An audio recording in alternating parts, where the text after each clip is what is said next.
Assalamualaikum warahmatullahi wabarakatuh. Nice to meet you again, my students. Today we are going to learn about narrative text.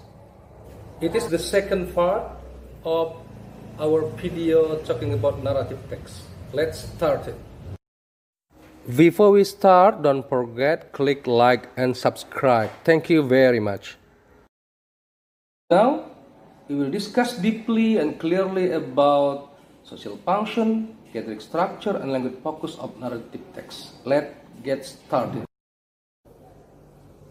Number one is about social function. What is the social function of narrative text, my students?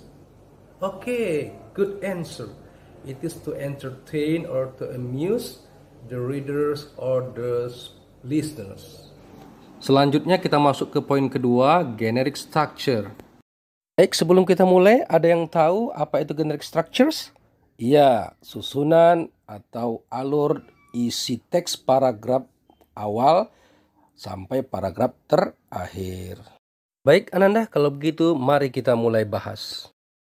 Kita mulai dari paragraf pertama, yaitu orientation.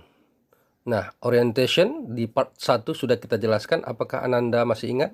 Iya, orientation itu adalah informasi awal tentang tempat, waktu, dan tokoh utama atau tokoh lainnya dalam cerita. Mari kita lihat paragraf pertama dari teks Alibaba berikut.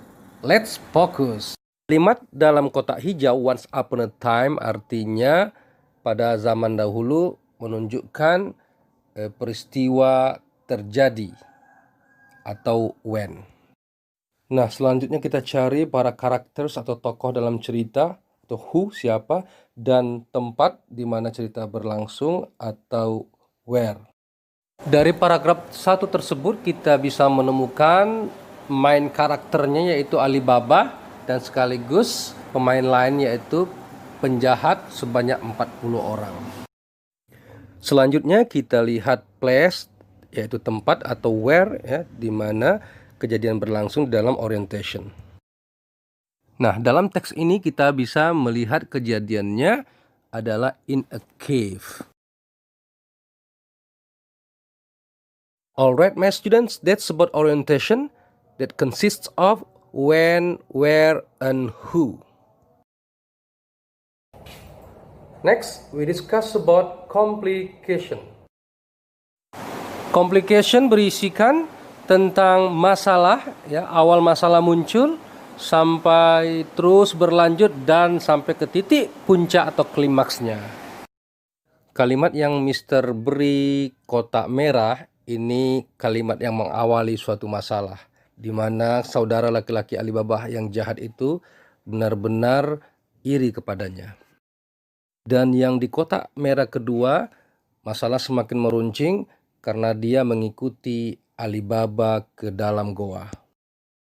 Masalah semakin bertambah, di mana pada hari berikutnya saudara Alibaba yang rakus ini memasuki goa dan diketahui oleh penjahat, lalu akhirnya dibunuh oleh penjahat. Selanjutnya dalam paragraf 3 sampailah kepada klimaks atau puncak masalah, di mana mereka sudah merencanakan untuk membunuh Alibaba. Selanjutnya kita masuk ke paragraf keempat, Ananda. Nah, ternyata dalam paragraf 4 sudah ada solusi dari masalah ini. Berarti kita sudah berada di resolution. Resolution adalah paragraf yang memuat solusi dari masalah yang terjadi. Solusi yang pertama adalah yang dalam kotak merah, di mana pembantu Alibaba sudah tahu bahwa ada pencuri yang masuk ke rumahnya, sehingga dia merebus air untuk dituangkan kepada penjahat yang ada di dalam guci. Ini ada di kotak warna kuning. Dan akhirnya berhasil membunuh seluruh anak buah penjahat tersebut.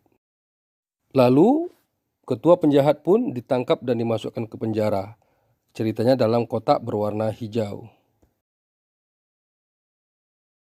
Nah, sekarang Ananda coba lihat paragraf 5. Kira-kira ini generic structure-nya apa? Iya, good. Reorientation. Kenapa? Karena berisi kesimpulan dari cerita. Alibaba selamat dari pembunuhan dan hidup bahagia dengan istrinya. Selesai kita membahas generic structure, Ananda. Sekarang kita beralih ke language feature atau language focus, yaitu unsur kebahasaan. Ada 5 poin yang akan kita bahas. Ayo kita mulai. Yang pertama, language fokusnya adalah past tense atau kata kerja kedua yang kita gunakan. Seluruh yang Mr. buat dalam kotak warna hijau itu kata kerja kedua. Lalu yang Mr. buat kotak warna merah, once upon a time, itu adalah adverb of time, yaitu keterangan waktu, yang artinya pada zaman dahulu.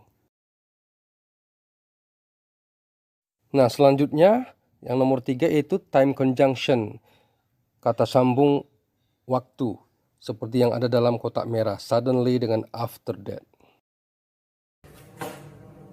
Selanjutnya Ananda kita diskusikan tentang specific character and direct speech.